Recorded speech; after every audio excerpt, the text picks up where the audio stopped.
What's going on, FA Nation? Welcome back. This is the Fantasy Alarm NASCAR DFS podcast. I am Dan Malin, and I am joined, as always, by our resident FSWA three-time NASCAR Writer of the Year, Matt Selz. We are talking the Daytona 500, biggest race of the year. It's the Super Bowl for NASCAR. They start the season with the biggest race of the year. Matt, how you doing? How excited are you for the upcoming season?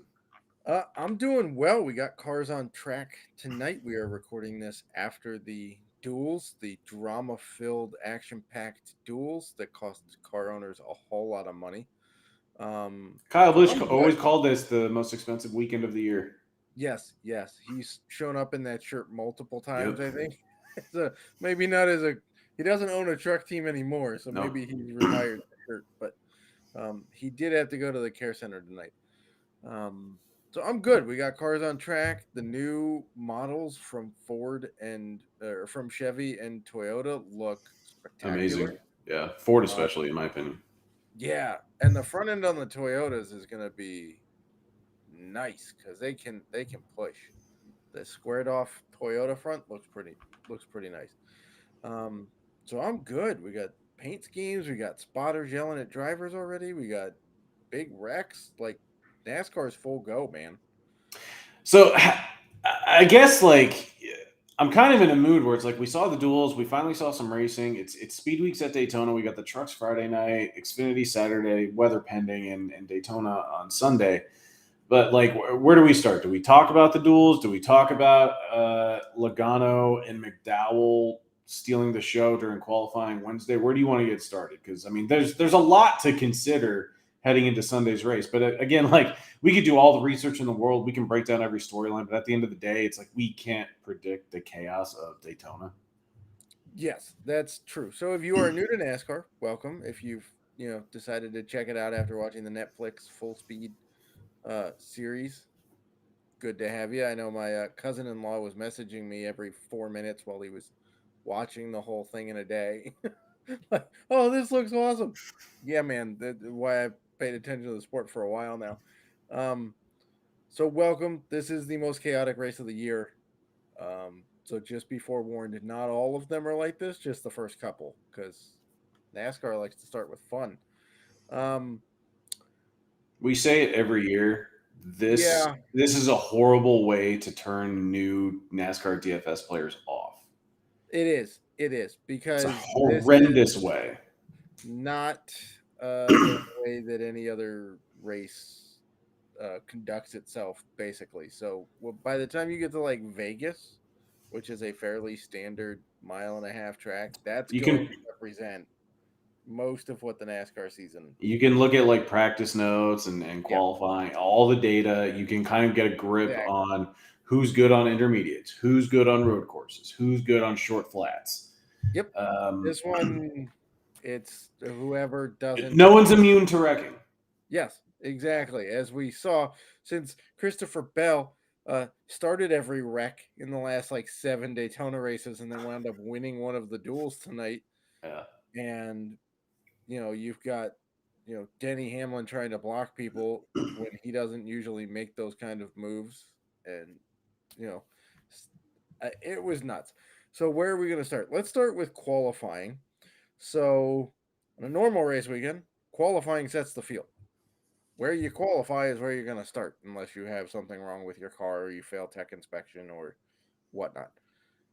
For Daytona, qualifying locked the first 2 spots on the pole and the outside pole. So Logano showed up and won his first ever pole. And in fact, it's Roger Penske's first Daytona pole ever, which I find very hard to believe that that's never happened. But according to the captain himself, he's never had a car on the pole for the Daytona 500.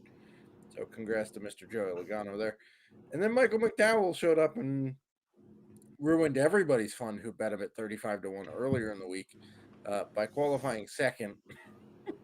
So those two guys are going to start up front.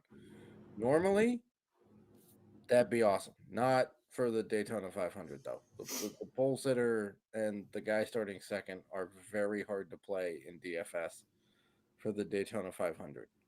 Um, it mainly comes down to, if you watch the duels, you'll understand why. The guys that start up front almost always drop to the back to avoid the wrecks. They don't hold the lead for very long. Laps led don't really matter here all that much. So if you want to play them, you can a little bit lightly, but you're going to be in the vast minority of that decision. What would you say is a reasonable amount of exposure to get to either guy? I would entertain maybe if I was doing 150 lineups, somewhere between maybe 5 and 8% on Logano. Obviously, you don't want too much exposure simply because it's more likely that he goes backward. Um, Correct. we saw it plenty of times when Alex Bowman was on the front row. Yeah, the man has Um, started on the front row 6 straight times in the Daytona 500. This is Alex Bowman. and granted, last year he led plenty of laps Yeah, and finished fifth, but I think other than which that, he was had his finished. best finish, by the way. Yeah, he had finished outside the top 15 in the other 5 instances of starting on the front row. Right.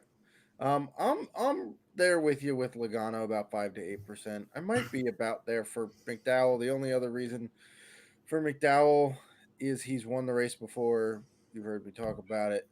So is The other Logano, hasn't play, he? what? Didn't Logano win in like 2015? Yeah, it's been a little bit since Logano won it, but yeah, he's won it before. Um, but McDowell completes as many laps as anybody in the Daytona races of late over the last 10 or so runnings. And staying on the track here is important. That's how you're going to have a shot to win. That's how you're going to have a shot at racking up DFS points. As long as you're still on the track on the last lap, you got a pretty good shot at finishing top 10, right? Which obviously for McDowell, we want him to finish higher than that, but point remains. Um, After that, you can really throw darts. I know we don't really want to hear that from an expert, but that's my expert take. Cover your eyes, cover a dartboard in the drivers, throw 6 darts, and that's your lineup. I mean, it, we saw it with the duels tonight. I mean, And I everybody think doing it. it's almost a good segue because you and I kind of live in the NASCAR DFS Discord for Fantasy Alarm Yes. 7 days a week during the NASCAR season. We're constantly sharing tweets, kind of sharing information. Sometimes funny. Most of the time, we try to be informative. But when it comes to tracks like Daytona, Talladega, Atlanta, to an extent nowadays, you'll never really present us with a lineup that we truly hate unless you're starting 3 dudes in the six top. guys in the top 20. Like you're gonna want, some guys starting in the back. In cash games, you'll see the hashtag stack the back all weekend Yes. for cash games for NASCAR DFS. That But applies to this the trucks. weekend, there's a lot of names on the back of the pack that Yes, and we'll get to that get shortly. to that. But like the strategy just varies so much, because salaries are relevant. You can leave tens of thousands of dollars on the table in any contest this week. Cash games, you want guys starting deeper in the field just because they're a safer bet to move up, score the positive position differential points, and still score well with the final position. But in tournaments, it's like you said, you do need to, take some risks. Play a guy or two that's starting inside the top 12 that has some win equity, get a couple other guys starting in the top 25, and then maybe round it out with some more contrarian plays that are starting outside the top 30. There are some popular and chalky contrarian options this week, or not contrarian. Sorry, that made no sense. There are some popular and chalky guys starting deeper in the field simply because they wrecked out Thursday night in the duels, which I think we should Right. just discuss right now because there are a lot of big names that are going to backup cars and starting in the back. Yeah, and even if they didn't wreck out, there were some guys that just said, "Peace out. I'm I'm not dealing with the craziness up front." So, again, if you're new to Daytona, the duels set everything but the front row. So qualifying set the first 2 starting spots. The duels set everything else. So your finish position in duel 1 sets the inside line. So positions 3, 5, 7, 9, 11, so on through the field. Your finishing positions in duel 2 set the even numbers in the starting grid. So 2, 4, 6, and so on, aside from where Logano and McDowell finished because they're locked in, right? Um, so if you finished towards the back of duel 2, like Bubba Wallace, right? He finished, I think the last I saw was 11th. I don't know if he came through 11th in the last duel. Granted, this was after the big wreck. He's going to be starting mid-pack. You're going to have to multiply that by basically 2. He's going to be starting 22nd, 24th, somewhere in there, right? Guys like Ryan Blaney, who didn't finish dual 2 because he took an absolute shot and then his car caught fire. He's going to be starting in the back of the pack. He's also going to a backup car, which, again, does not scare me here. Doesn't really scare me anywhere, but especially at Daytona, does not scare me. He's going to be scored from starting in the back. So if he starts, let's say, I mean, he's not going to start 36th, but let's say he starts 30th. He's going to be scored from there. So if he starts 30th and he finishes like 5th, you get a whole heap ton of points there. 25. He was already a betting favorite coming into the race. He's the defending NASCAR champion. Congrats there, Ed Rouse. And New York Knicks, don't edit him out of any more photos. He is the defending NASCAR champion. So he's gonna be quite popular, right? When you start looking at Kyle Busch is going to be starting in the back, right? He's a known entity. You're going to get who else is going to a backup? Kyle Busch, maybe. Maybe. I mean, he certainly. Daniel Hemrick, definitely, I believe. Yeah, Hemrick was in midseason form there.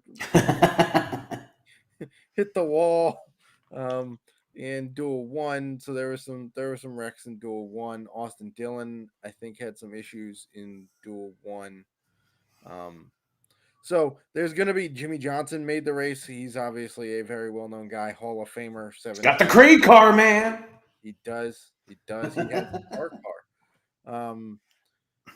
So there's going to be a lot of well-known guys, more than typical for a Daytona race. Usually when you're looking at winning Daytona race lineups, it's like a bunch of dudes that, unless you're in the sport, you don't expect would ever be in winning NASCAR lineups, right? It's like one of those weird golf weekends where like all of the top 10 dudes aren't there. And so unless you know the PGA field, an outsider would look at it and go, who's this dude? Right? That's not going to happen this week at Daytona. We're going to know everybody that's going to score well. They're starting in the back. They're going to move up. It's going to make for a wild setup for DFS.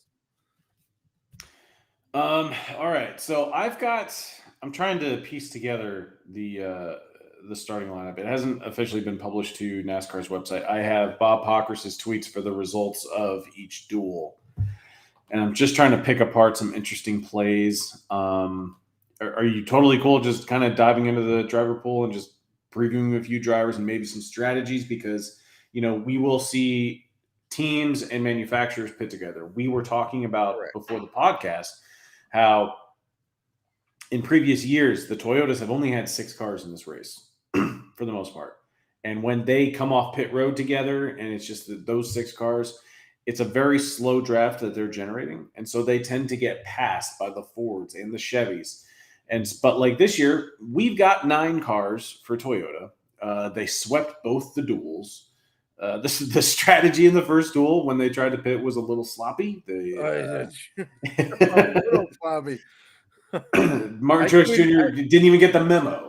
I tweeted out that Martin Truex Jr.'s pit crew is the Ferrari of NASCAR. Yeah, you're not entirely wrong. Both crews take fast cars and ruin their days. That's all they do. But it's such an intriguing lineup of Toyotas that we have. We have Jimmy Johnson, who has won the Daytona 500 twice. You have Eric Jones, who is good in race on super speedways, but he just doesn't have the results. But he does have a Daytona win from when he was with JGR. John Hunter Nemechek. That was in the July race. Yes. He has not done terribly well in the 500. But he also won the Clash a few years ago with a hilarious-looking car come races in. Oh, my God. That thing had more duct tape and Bondo than anything else. And Denny Hamlin has won this race 3 times. And so we have a really solid lineup of drivers and more Toyotas than we're used to seeing. But it's also like, well, we're not necessarily surprising anyone. Like the Toyotas didn't look great in qualifying, but that's a single car on a track. Tonight in the draft, in the duels, the Toyotas actually looked pretty solid. Yeah, because they can handle. So that's kind of the thing to take here is you want a car that handles better than is pure speed, because everybody has the same setup here, right? It's known as a plate track. They don't actually run restrictor plates in the engines anymore, but they are restricted to the same setup. So everybody has basically the same horsepower. They have basically the same aero. Um, so in terms of like, you're not going to see one car just run away from people by 2.5, 3, 4 seconds like we will at some mile and a half, right? It's a pack, as I'm sure you have gathered by now. And so handling matters. You want to be able to put the car in either lane. You want to be able to make quick moves. And that's where Toyota went, okay, we're going more handling than pure speed. That's why in qualifying, I think Eric Jones was the fastest one, and he qualified 22nd, I think, if I'm not 22nd or 24th, somewhere in there. All of the Toyotas were like in the back half of the 20s in terms of pure speed in qualifying, right? And then you get the Fords on track, and what happened? They all kind of started to go back towards the back half of the duels. They, got a little loose. Their handling went away. The speed wasn't enough to just keep them there when they couldn't outmaneuver the other cars around them. So Toyotas are going to be pretty popular based on what we just saw from the duels. They swept them even when they weren't sweeping them. Truex moved up like 15 spots in 10 laps in Duel 1 before his pit crew decided just to absolutely screw him over again. It's just going to be a theme. We should have a counter in the corner here. How many race weekends did Truex's pit crew cost him? And just keep counting it up basically every week. So yeah, Toyotas are going to be popular. The Chevys are where it gets interesting for me, because Why is like that? we're used to a lot of speed from the Hendrick camp, right? And the Yeah. cars that Hendrick powers. But to me, they kind of looked just okay. Like they kind of shined in the middle of Duel 1. You had like 3 of the 4 Hendrick cars in Duel 1. And they looked pretty good, but then it also looked like they couldn't get on the same page and make coherent moves to get their guys to the lead. So I don't know if they went for a little bit more speed than say Toyota, but a little bit less handling, or a little more than Ford did, and so they're kind of treading this in between line. I don't know. They looked a little interesting to me, and kind of still getting used to kind of a different front end. I mean, I think it's worth pointing out that we still have Chase Elliott, Alex Bowman, who will start inside the top 10. Byron will start just inside the top 20. I think Larson will be inside the top 15. Fully expect them all to work together at some point and run together. Right, but you're also talking about a group of guys who have had speed at these races, but have not capitalized. Yeah. Larson has not had a good If there's run. one type of race where you want to fade Kyle Larson, it's definitely going to be in a race like this. Correct. Like Yeah. I can't rule out that he's not going to lead laps. Okay. No, because he led 20 Right. laps in tonight's duel. Right. Can he work his way up through the field? Yes. Is there a guarantee that he's on the track when the checkered flag goes? No. History tells you he gets caught in late races, in late race crashes. I mean, same thing with Truex. So, which I think he's run this race 19 times and he's got 3 top 10 finishes, I think Oof. is what the stat was. Um, so, anything can happen. I also have a history of telling you to fade people and then they win the race. So, take my advice. I mean, I told people not to play Kurt Busch's home track in Vegas, and he finally won that one. So, um, I don't know. I just have lingering questions, I guess, about the Chevy camp. Like, I feel like the Fords are going to be quick early, and then they may fade. I feel like we Why do know you think they fade? because I think their handling goes Okay. like I think they set them up because there's not a whole lot of switching they're going to do. Now, some of them that got wrecked out may in fact switch, right? They may change setup a little bit. But Logano's not going to change his setup. Why would he? It just got him the pole for the first time ever, and if he can hold the speed, you know. But I just feel like watching 60 laps of the duels, the Fords kind of faded in handling later in the race. And Toyotas, I don't see weak spots for the Toyotas, to be perfectly honest. Now, in terms of stacking teams, manufacturers, how many would you look to stack in a lineup? I guess if you're doing 150 lineups, you can have some lineups that are just they could just be like 6 Toyota stacks, maybe 5 Toyota stacks, 4. Like you can kind of go any round. But like if you were just kind of a 3 max, a 5, or maybe a 10 lineup kind of player, it is a strategy and it's a viable one because you will see teammates pushing each other to the front, and so everybody has a chance from that team and that manufacturer to have a shot at winning this race.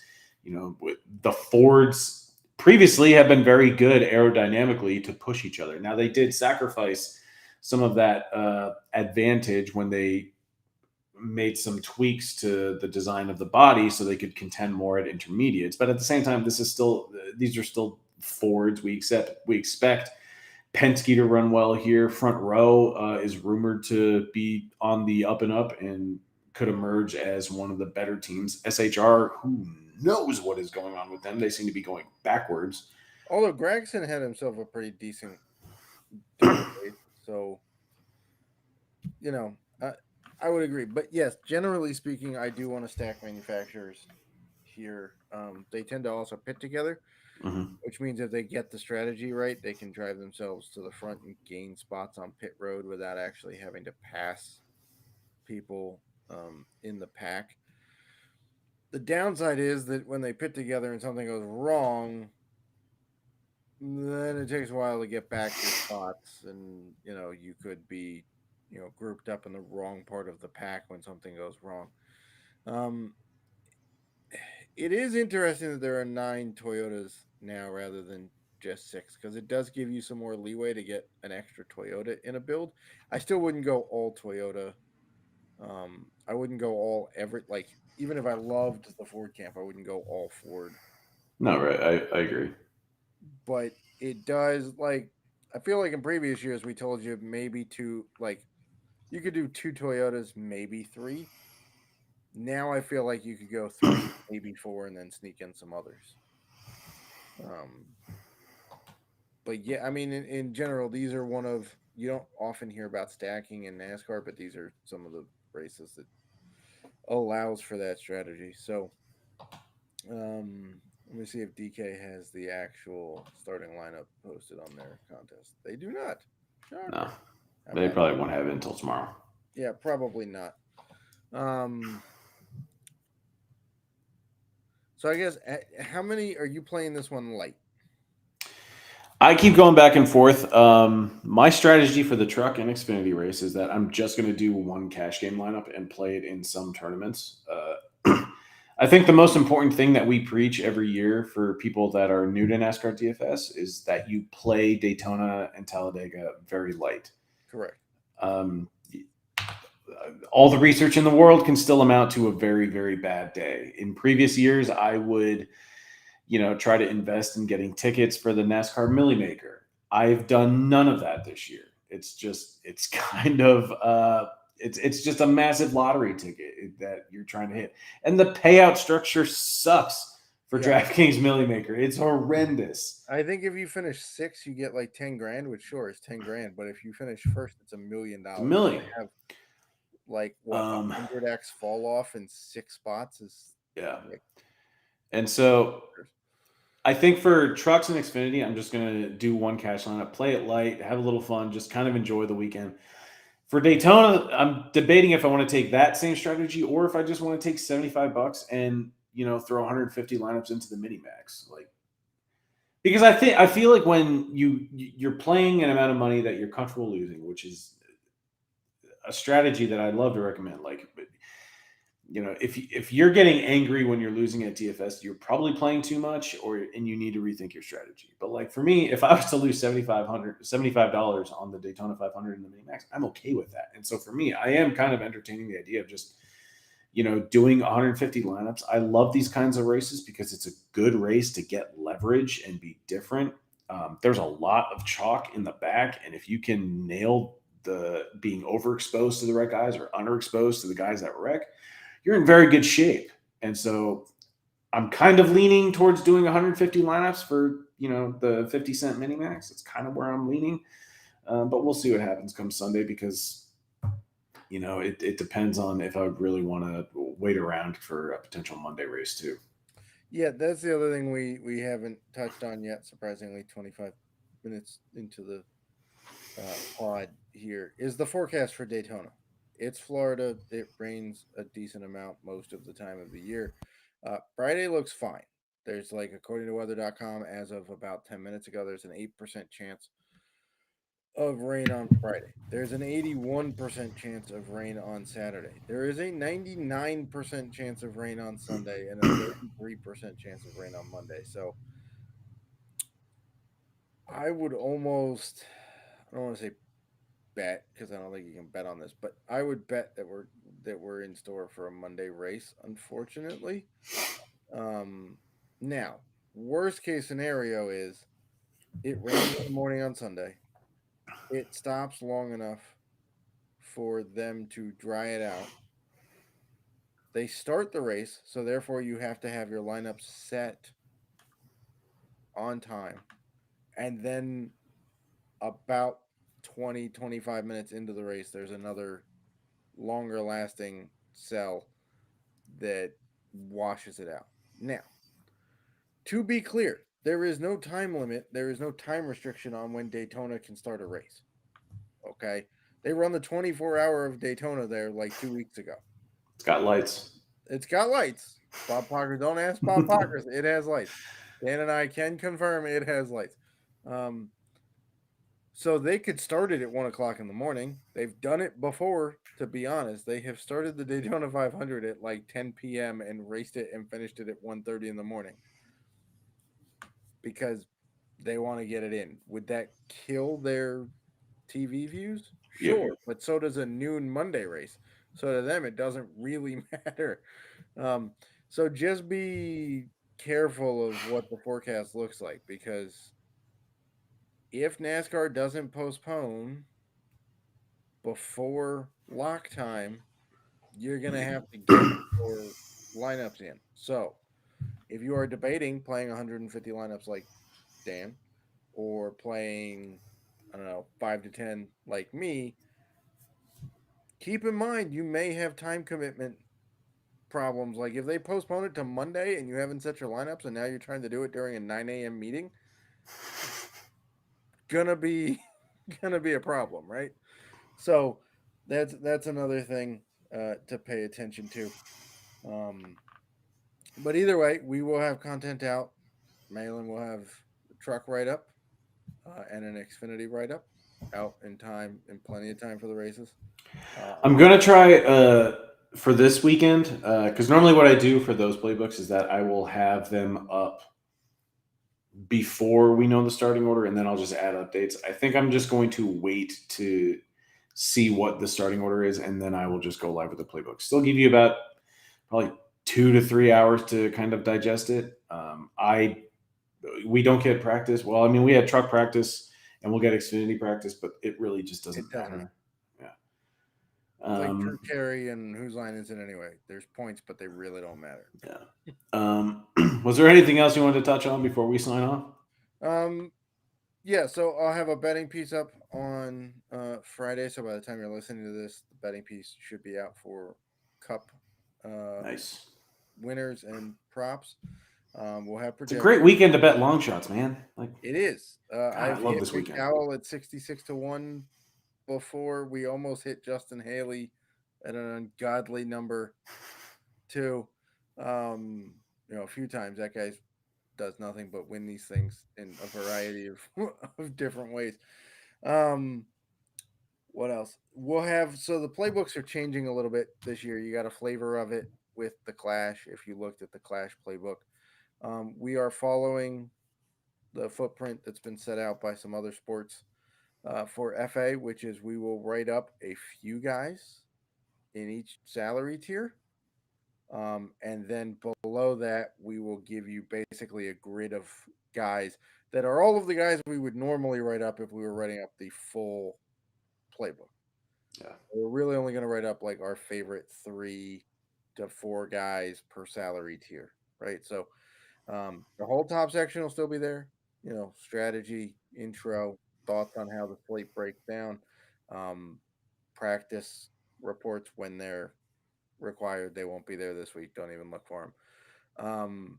My scoring charts that I usually try to provide as to like where a lot of the points come from. That will also be there at the top. Be able to find the podcast at the top. But the write up will be shorter, more concise. I know, miracle, right? And then you'll have a grid of drivers you can pick from for DraftKings and where applicable FanDuel um, for different salary things. So if you have questions, we're in Discord. Also, we're trying something new on Sunday. Um, Myself and Edward Rouse are going to do a pre-race show. We will have more details to follow, but there'll be trivia. There'll be some questions you can kind of uh, lock in answers to, and then during the race, you will get points And for. where will that be through? It'll be through Watch Party. I will put a link out on Twitter. It'll be in Discord. It'll be everywhere once we get that set up. It'll be, I believe we're going for an hour before green flag. So All start right. about 1:30 Eastern, go to about 2:30 Eastern. Schedule green flag. We'll see. We may get news that it's been postponed or delayed before that. I don't know. We're still going live. So it should be fun. We'll have trivia, we'll have questions, we'll have chat. You can come answer, ask DFS questions, ask general NASCAR questions. It'll be fun. We'll do that a few times throughout the year. Not sure other races just yet. Might have a Memorial Day, Sunday of Memorial Day weekend show planned because we got great day of racing plus Larson trying to do the double. I still don't know how he's going to pull that off. That flight is more important, by the way, than the Taylor Swift one from Tokyo to Florida. The flight from Indy to Charlotte following the Indy 500 is more important. So that covers that. So yeah, betting piece will be up on FA. Tomorrow I'll be on joining Howard's show on SiriusXM on Friday evening, Friday afternoon as well. So we've got you covered, and we're here, man. We are locked in for the next 38 weeks. Yeah. All the way Looking till my forward. birthday. Looking forward to the Olympic break. That's true. We get a little bit of an Olympic break, and then it keeps going all the way to my birthday. Yeah. Basically. All the way. Well, Matt, happy birthday in November to you. But thank you so much. Championship with my birthday, so it's Yeah. good time. But you know what? We'll be in Discord all weekend for all three races. So, Matt, thank you so much for your time. Best of luck to you, and best of luck to the FA Nation as we kick off the season. Best of luck.